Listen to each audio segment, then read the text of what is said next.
Hola, ¿qué tal? Muy buenas tardes, bienvenidos a este corte informativo, hoy que es viernes 23 de febrero de 2024. Soy Citlali Pérez y en los próximos minutos le presentaré la información más reciente del Poder Judicial de la Federación. Saludo a mi compañera Eusiris Rostro en la interpretación en lengua de señas mexicana. Bienvenida, Eusiris. Ahora sí, comenzamos. El principal desafío de las democracias es preservar la división de poderes y asegurar la independencia del Poder Judicial, afirmó la ministra presidenta Norma Lucía Piña.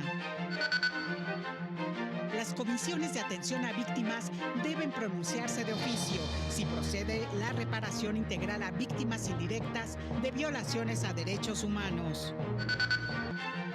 Reconocen sentencia de la segunda sala que protege el derecho a solicitar la condición de refugiado a personas con doble nacionalidad. Nos enlazamos con mi compañero Juan Carlos González, quien se encuentra en la ciudad de Querétaro en el 19º Congreso Nacional de Abogados, encuentro en el que participaron la ministra presidenta Norma Lucía Piña Hernández, así como los ministros Luis María Aguilar y Javier Laínez Potisek. Adelante, Juan Carlos, con tu reporte. Hola, ¿qué tal? Los saludo desde el Centro de Congresos de Querétaro, donde arrancaron los trabajos del 19º Congreso Nacional de la Barra Mexicana Colegio de Abogados. En la mesa inaugural, la ministra presidenta de la Suprema Corte, Norma Lucía Piña Hernández, habló de la importancia de la división de poderes y también de la independencia judicial. Aseguró que no se tratan de privilegios, sino de derechos de los justiciables. Si aceptamos o justificamos como sociedad que esa independencia judicial se trastoque o se destruya, ello impactará sin lugar a dudas, tarde o temprano, en una impartición de justicia que atienda a influyentismos, a razones ajenas al derecho, que acabará perjudicando necesariamente a las personas más vulnerables. Se trata entonces de un desafío que compartimos como profesionales del derecho, pero más que nada como mexicanas y como mexicanos.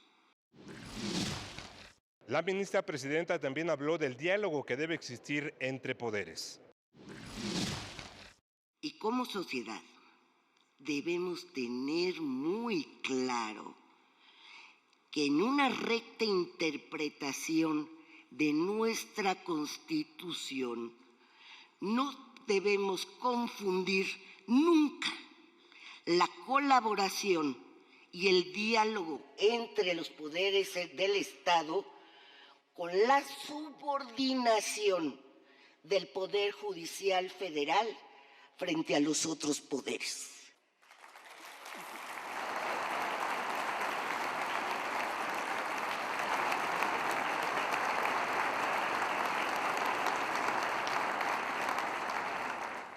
La independencia judicial no es fortuita ni gratuita. Su inclusión en la Constitución requiere necesariamente acompañarse de mecanismos que la hagan posible y sostenible en el tiempo.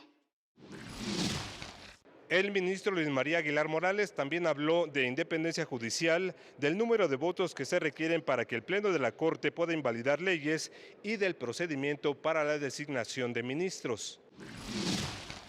A mí en especial me preocupa por dos circunstancias, porque con 4 votos en contra ya no pasaremos de los 7 votos para la invalidez de una norma, y me preocupa por una segunda razón. Yo me voy en noviembre y no sé quién vayan a nombrar en mi lugar. De tal manera que me preocupa porque en mis 55 años de servicio en el Poder Judicial de la Federación es mi casa, quiero a esta institución como parte de, aunque suene cursi, de mi ser mismo, de tal manera que me preocupa mucho que la Suprema Corte vaya a perder esa posibilidad constitucional de hacer valer la propia norma en contra de leyes que no son congruentes con ella. En esta mesa también participó el ministro Javier Lainez Potisek, quien se refirió al riesgo que hay actualmente de perder lo que se avanzó con la reforma judicial de 1994, que es cimiento de la fortaleza e independencia del Poder Judicial de la Federación. Escuchemos. No olvidar, qué pasó en nuestro país recientemente, porque no es solo que estemos repitiendo la importancia de la autonomía y la independencia judicial, sino que ya lo vivimos lo que es tener un poder judicial que no es autónomo, como un Congreso sometido. Y creo que no queremos nadie repetir esa parte de la historia que nos costó 70 años en abandonar. Entonces, para mí es importante, como parte de la defensa de este constitucionalismo contemporáneo, no olvidar nunca eso. Es la información que tenemos desde Querétaro. Muchas gracias por el reporte, Juan Carlos. Sin duda, un importantísimo evento jurídico. Y en más temas, la Suprema Corte publicó la sentencia del Pleno en la acción de inconstitucionalidad 161/2023, en la que determinó invalidar el decreto de reformas al Código Electoral de Jalisco, que modificaba, entre otras cosas, los plazos de los procesos electorales locales. El Pleno consideró que durante el proceso legislativo se cometieron violaciones que afectaron el principio de democracia deliberativa, motivo por el cual determinó invalidar el decreto. Los efectos de la sentencia se surtirán una vez que concluya el proceso electoral que se encuentra en marcha. La primera sala de la Corte estableció que la Comisión de Atención a Víctimas debe pronunciarse oficiosamente sobre el derecho a la reparación integral del daño de las víctimas indirectas, a pesar de que no existe una solicitud para tal efecto, siempre y cuando su afectación pueda advertirse de los hechos narrados en la solicitud presentada por la víctima directa o de las constancias que integran el expediente administrativo ante dicha autoridad. Pues de no ser así, se desconocería el sufrimiento y las dificultades que los familiares de las víctimas directas resienten a raíz del evento que los afectó. Dichas comisiones de atención a víctimas están obligadas a decidir de oficio todas las cuestiones derivadas de la solicitud realizada por la víctima directa, entre las que se encuentran la necesidad de reconocer la calidad de víctimas indirectas a quien tenga ese carácter, establecer si tienen derecho a una reparación integral del daño con esa calidad y, de ser el caso, cuantificar una compensación a su favor conforme a cada uno de los conceptos individuales que, sumados, garantizan la reparación integral. La Suprema Corte explicó qué es el juicio de amparo, instrumento jurídico que es el principal medio de defensa del ciudadano contra el abuso del poder. Es un medio jurisdiccional protector de los derechos humanos, reconocido en la Constitución Federal y en los tratados internacionales de los que México forma parte. Este juicio procede contra leyes, actos u omisiones de las autoridades que violan derechos humanos, entre otras cosas. Esta figura fue creada por el sistema jurídico mexicano y puede ser promovido por todas las personas. Y en más temas, la Defensoría Pública Federal reconoció la sentencia de la segunda sala de la Corte, en la que estableció que las solicitudes de reconocimiento de la calidad de refugiado de personas con doble nacionalidad deben analizarse a la luz del país del cual huyó. Este asunto fue impulsado por la propia Defensoría Pública Federal, caso en el que la segunda sala reconoció que habrá casos en los que no será necesario estudiar la posibilidad de protección de su segundo país si de un análisis del caso se advierten graves violaciones a derechos humanos, pues la solicitud de refugio puede ser consecuencia de que haya visto afectada su vida, libertad o seguridad por situaciones de violencia generalizada, violación masiva de derechos humanos, conflictos internos u otras situaciones que hayan perturbado gravemente adecuadamente el orden público. Con ello se protege a las personas migrantes ante situaciones de vulnerabilidad en las que se encuentran y requieren de la intervención inmediata del Estado mexicano para brindarles protección. Se recordó que las solicitudes de la condición de refugiado se tramitan ante el Instituto Nacional de Migración, quien deberá remitirla a la Comisión Mexicana de Ayuda a Refugiados en un plazo no mayor a 72 horas. La Defensoría Pública Federal también explicó que el derecho de las personas privadas de la libertad a conservar su vínculo familiar es uno de los principios de Bogotá, un instrumento internacional que establece las reglas mínimas sobre los derechos y deberes de personas en prisión. Señala que este principio implica que el Estado debe garantizar los canales de comunicación con el exterior, así como generar condiciones dignas para las visitas, además de evitar traslados que les alejen de su círculo cercano. Puede conocer más sobre este y otros instrumentos internacionales en el Boletín Mensual de la Defensoría Pública.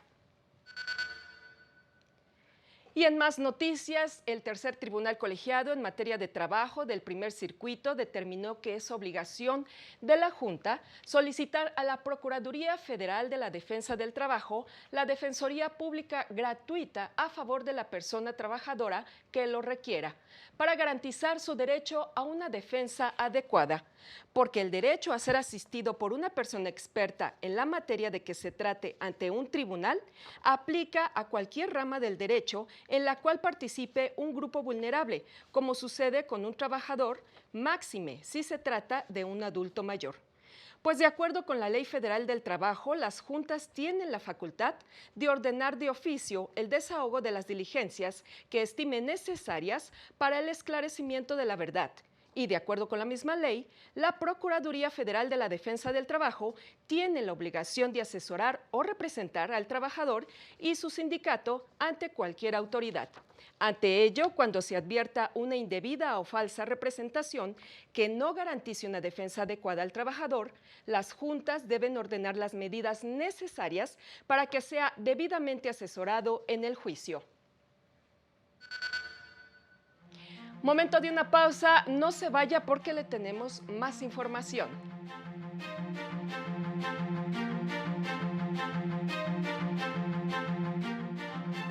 Al regresar, imponen multa a Morena y a Claudia Sheinbaum por violar el interés superior de la infancia.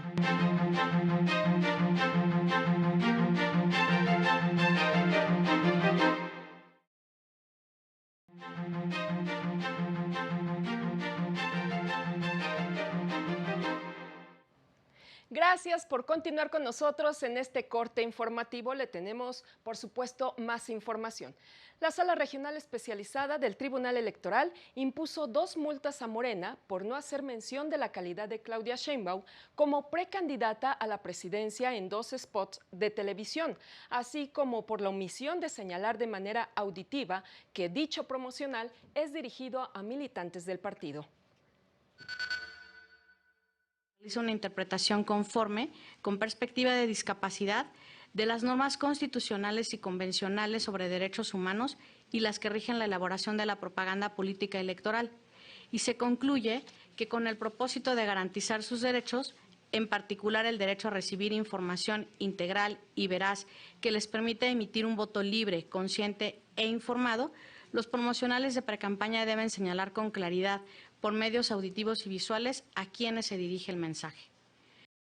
La y los magistrados impusieron una multa más, tanto a la ahora candidata como a su partido, por vulnerar el interés superior de la niñez, ya que en un video en su red social TikTok aparece un niño sin su consentimiento.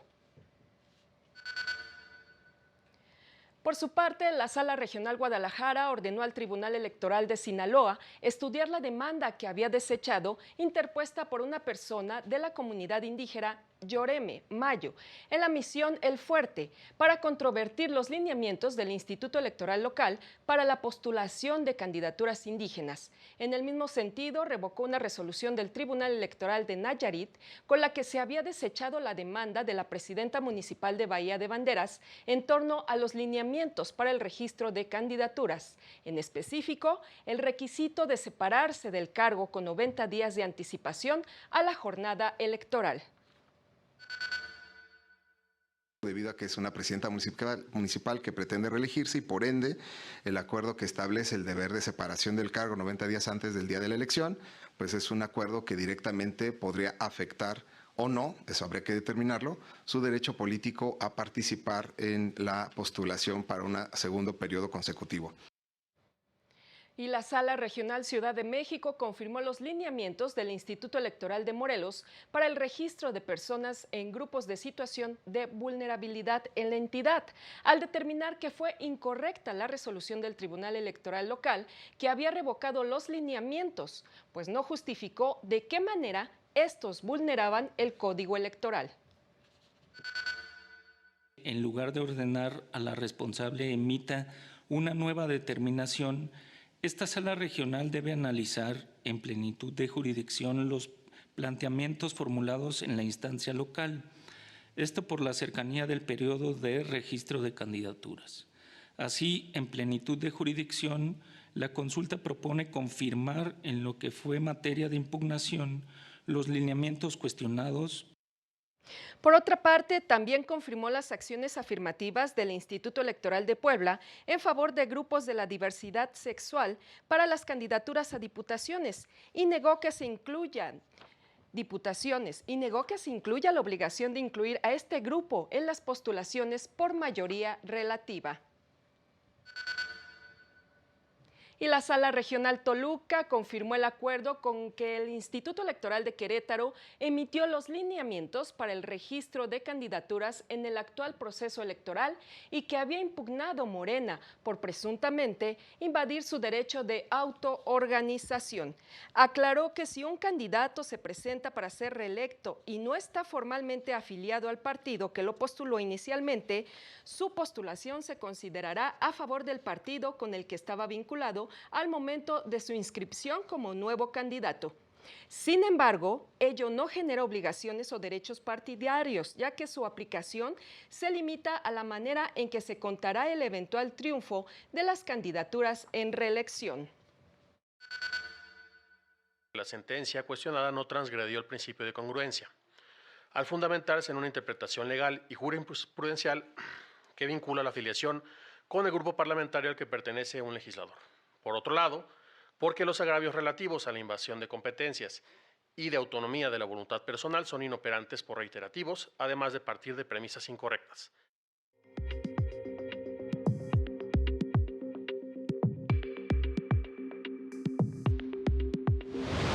Como parte de las jornadas de acceso a la justicia para las mujeres indígenas, el Poder Judicial de Campeche llevó el juzgado itinerante y los servicios del Centro de Justicia Alternativa a la localidad de Tixmucuy.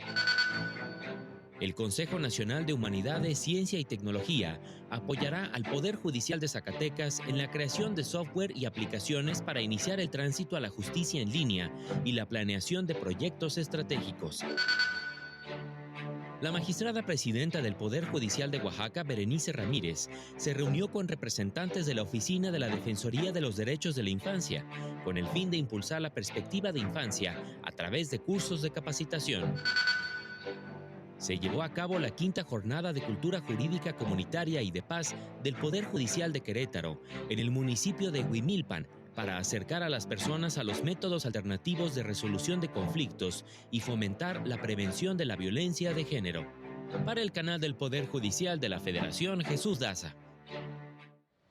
La Unidad General de Conocimientos Científicos y Derechos Humanos de la Suprema Corte explicó el procedimiento que sigue la Corte Interamericana de Derechos Humanos para verificar el cumplimiento de sus sentencias. Señala que los estados responsables por la violación de derechos humanos deben presentar informes periódicos sobre el cumplimiento de las medidas de reparación dictadas, que serán supervisadas de manera individual o conjunta.